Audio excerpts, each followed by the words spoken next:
Dostlar, sevgiler, selamlar. Uzun bir aranın ardından tekrardan yeni bir yayınla karşınızdayım. Uzun bir ara vermemin sebebi farkındalıklı bir ara vermeydi. Biraz dönemin pişmesi gerekiyordu. Dönemle birlikte hepimizin de pişmesi gerekiyordu. Ancak olan biten ortada, tekrardan yayınlar vesilesiyle evrensel prensiplerde bazı açıklamalar ve kendi adıma bir farkındalık hareketi olabilecek paylaşımlar yapmak için geri döndüm diyebilirim. Önceki yayınlarda kolektif bilinç, insanın yaşam şeklinin bütüne nasıl yansıdığı, nasıl etki ettiği ile ilgili devamlı paylaşımlar yapmıştım. Bugün de geçmiş yayınlarda aktardığımız bilgilerin günümüzde nasıl yer bulduğunu ve üzerimize düşeni yapma noktasında ne kadar eksik kaldığımızla ilgili bir ayna olabilecek yayın yapma hedefindeyim. Şu anda ekonomik anlamda, yönetim anlamında ve gündem olan savaş durumları, bu kaos ve kaotik hal, zannediyor musunuz sadece yönetenlerle alakalı? Düşünüyor musunuz hiç? Bu kaos neden bitmiyor? Yani bunun nefsani sebepleri tabii ki de var. Güç, liderlik, hakimiyet, yönetimsel ve stratejik trafikler, bunların hepsi bir kenara. Hakikat mi, gerçek mi? Tabii ki de. Ama dostlar, bunu net bir şekilde söylememiz gerekiyor ki şu andaki durum sadece bayrağı elinde tutanlarla ilgili değil. Bunda tüm dünya insanlığının mevcut bilinç halinin, yaşam şeklinin bir yansıması olduğu hakikatini göz ardı edemeyiz. Benim bu söylediğim bilgiyi hadi canım olur mu öyle şey diye yorumlayacak kişiler olabilir. Dilerseler yayını da hemen sonlandırabilirler. Ama ben bu söylediğim bilginin hakikatini bildiğim için ve benimle bu yolu paylaşan dostların bu bilginin hakikatini deneyimledikleri için ben bu bilgileri paylaşmak durumundayım. En azından bireysel vazifem anlamında. Hep söyledik. Araştırın, okuyun. Olanın bitenin aslında bize gösterilen gibi olmadığı ile ilgili bir bilinç alanı yaratın. Benim YouTube'uma baktığınızda bir kütüphane görebilirsiniz orada. 100'ün üzerinde yayın var. Ve paylaştığımız bilgilerin hemen hemen hepsinin ardından araştırın, okuyun. Bu ruhsal deneyimlerin içerisine girmeyle ilgili bir eylem halinde olun. Çünkü içerisinde bulunduğumuz kaotik düzenin dünya insanlığına evrensel prensipler kümesi içerisinde aktardığı bilgi, materyalist duruşun, maddesel dürtülerin sadece kayıp getirdiğini, sadece negatif enerji yayını yaptığını net bir şekilde gösteriyor. Bu maddesellikten arınmak veya hayattan soyutlanmak anlamında değil. Sevgili arkadaşlar, bu paylaştığımız bilginin karşılığı sadece negatife hizmet eden, biraz önce söylediğim parametreleri barındıran, nefs üzerine çalışan, duygusal durumları hepimizin şifalandırması lazım. Hala ortalık bu kadar karışıkken negatif tepkilerle bu durumu şifalandıracağını düşünen bilinçler var. Bu bilinçler bu karşılığı tabii ki de temiz niyetli olabilirler veya provokatif duruş sergileyerek de yapabilirler. Ama neden hiç kimse, elbet yapanlar vardır ama ben buradan bir bilinç alanı ve bir enerji yönetme, dünyanın alanında bir etki yaratma noktasında, ruhsal bir bilgi paylaşma noktasında bu hakikati aktarıyorum. Neden hiç kimse geceleri kalkıp bir meditasyon, bir meditatif hal şeklinde oraları şifalandırmaya çalışmıyor? Şimdi diyebilirsiniz ki, ya Murat bununla ne alakası var? Arkadaşlar, bununla ne kadar alakası varsa bizim günlük yaşantımızdaki negatif varlık halimiz, negatif enerji yansıtma halimizin de bir o kadar sebebi var. Karşılığı var. Ve alakası var. Şimdi bu şekilde baktığınızda bu çok masalsı ve fantastik gelebilir. Arkadaşlar, içerisinde bulunduğumuz dönemin fantastik olmadığını düşünen var mı? Sağlıkla ilgili problemler, ekonomiyle ilgili problemler, durmadan savaşlar, durmadan güç gösterileri. Yani sizce şu andaki yoğun negatif halin bence benim söylediğimden ben daha fantastik olduğunu düşünüyorum. Çünkü çok anlam dışı, çok hakikat dışı, hiçbir yarar barındırmayan ve sadece kaosu destekleyecek bir vaziyet alanı. Peki bunun sebebi nedir?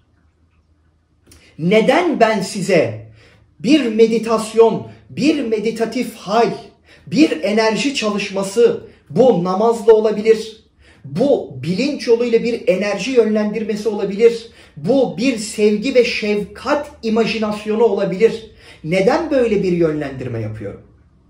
Çünkü şu andaki yaşanılan dönemin tek sebebi bizim ruhsal varlığımıza yönelmememizle ilgili bir bilinç manipülasyonudur sevgili arkadaşlar.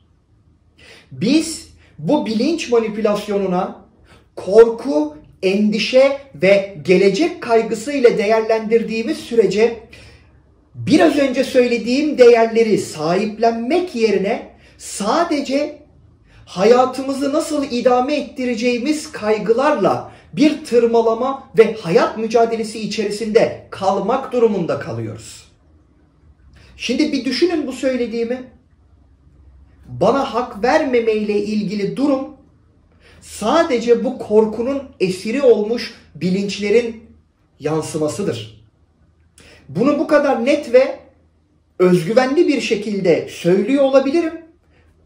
Ama emin olun bu gerçekliği içimde yaşadığım için, evrensel prensiplerle ilgili deneyimler içerisinde olduğum için bu bilgileri paylaşıyorum. Bunlar artık ifşa olması gereken hakikatler. Bakın birçok kıymetli dostumuz zaten dünya dışı bilgilerle, medyum bilgileriyle, benim de keza içerisinde bulunduğum, ben bunu kişisel ilham olarak tanımlamak istiyorum, bilgilerle bu hakikatleri üzerinize atmaya çalışıyoruz. Bilinçlerinize bu tohumları ekmeye çalışıyoruz. Ve dikkat edin, korku unsurları ve kaygı içerisinde yaşadığınız dönemde size hizmet eden şey sadece negatifken, ben ve benim gibi dostların aktardığı şeyler sizi sadece pozitife yönlendiriyor. En azından denemeye değmez mi? Hayatımızdan, sosyalliğimizden, korku kaygılarımızdan ve travmalarımızdan biraz uzaklaşıp bu alanın içerisine girmeye ve bu alanın bize neler getireceğini deneyimlemeye değmez mi? Lanetlemelerden, bela okumalardan, şiddetten kaçmanın zamanı gelmedi mi? Şunu da düşünebilirsiniz. Ya Murat, kan gövdeyi götürüyor. Bu nasıl bir Pollyanna tavrı? Hemen size bunu da söyleyeyim. Çünkü bu kan gövdeyi götürüyor dediğimiz alanı biz yarattık. Çünkü biz yarattık.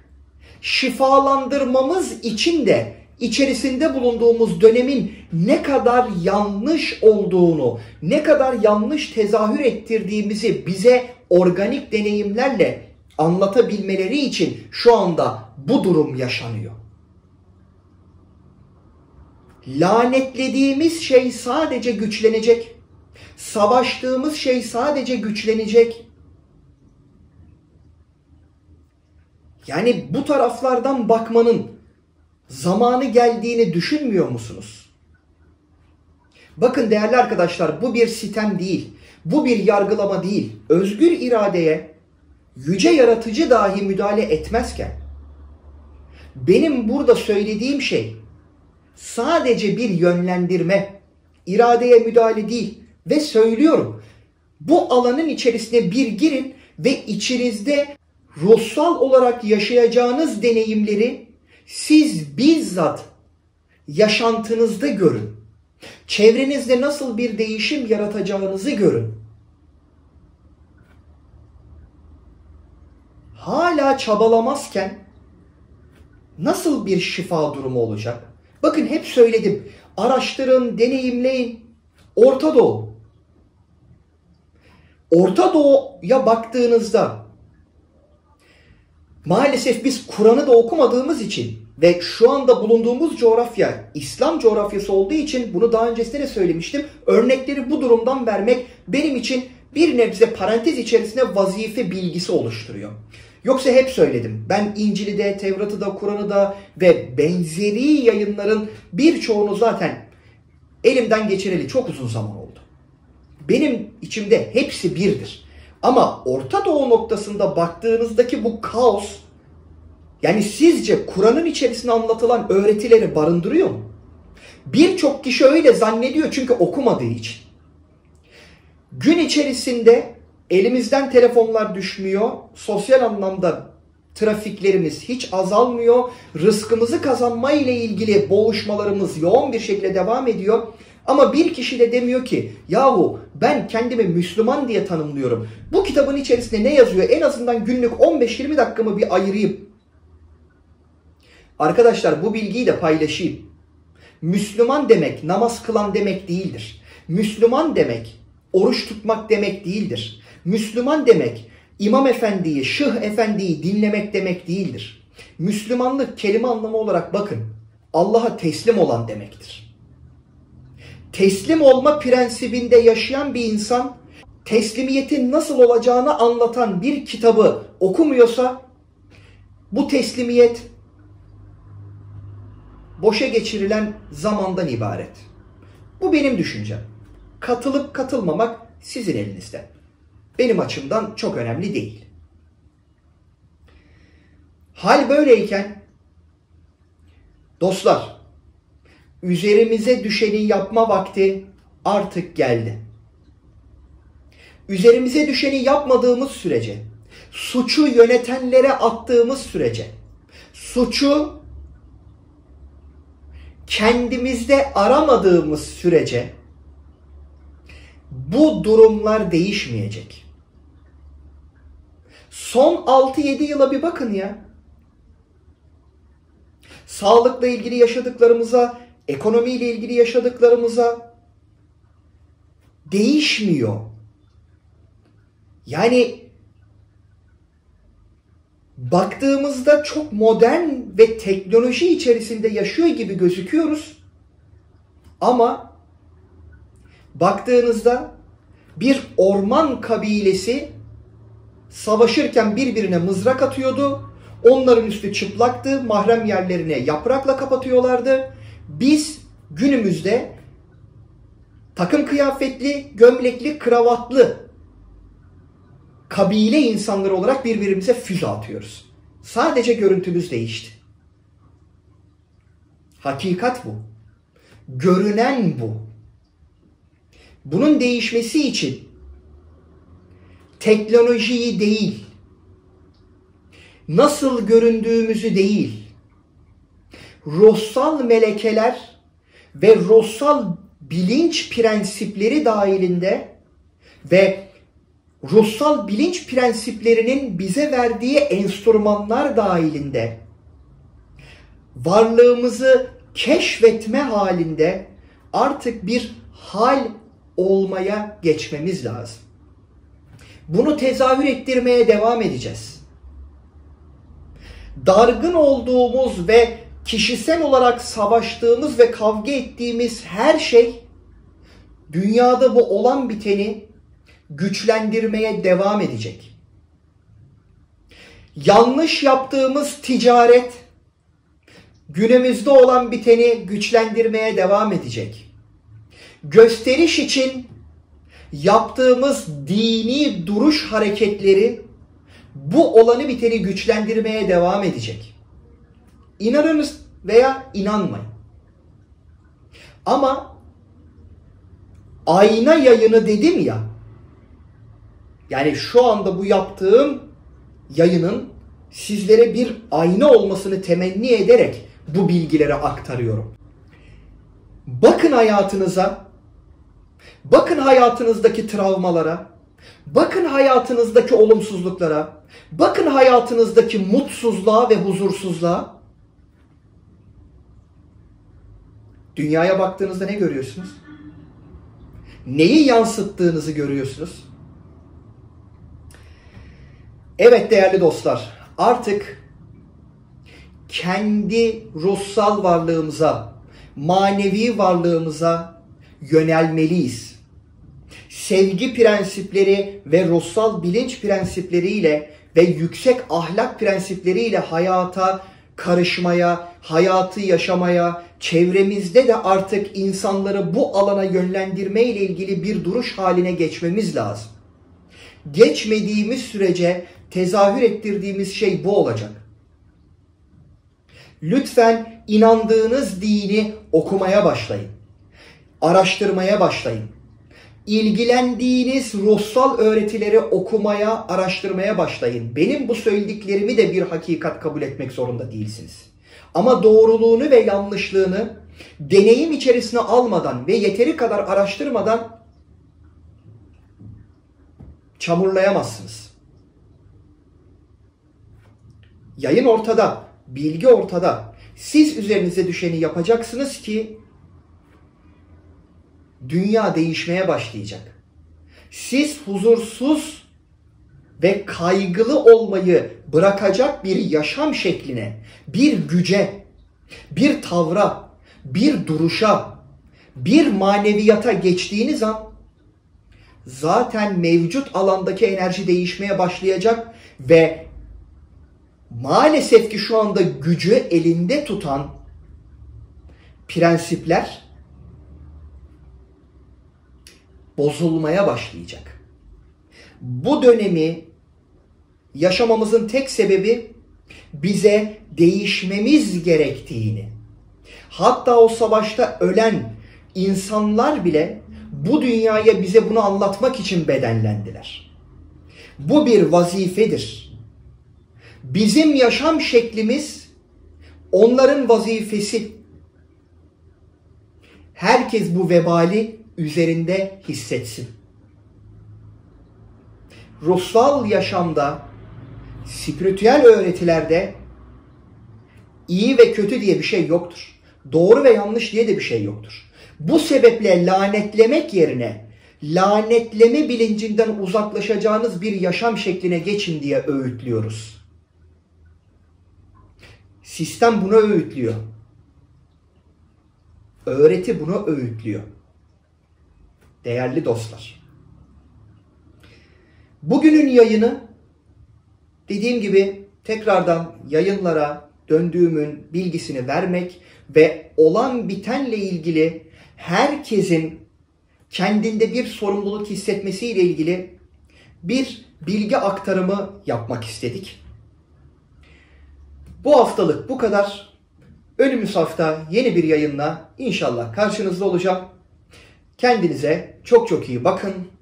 Çok çok iyi düşünün. Kendi yaşamınızı objektif olarak bir gözden geçirin. Bakalım size gelecek cevap ne olacak? Sevgiler diliyorum.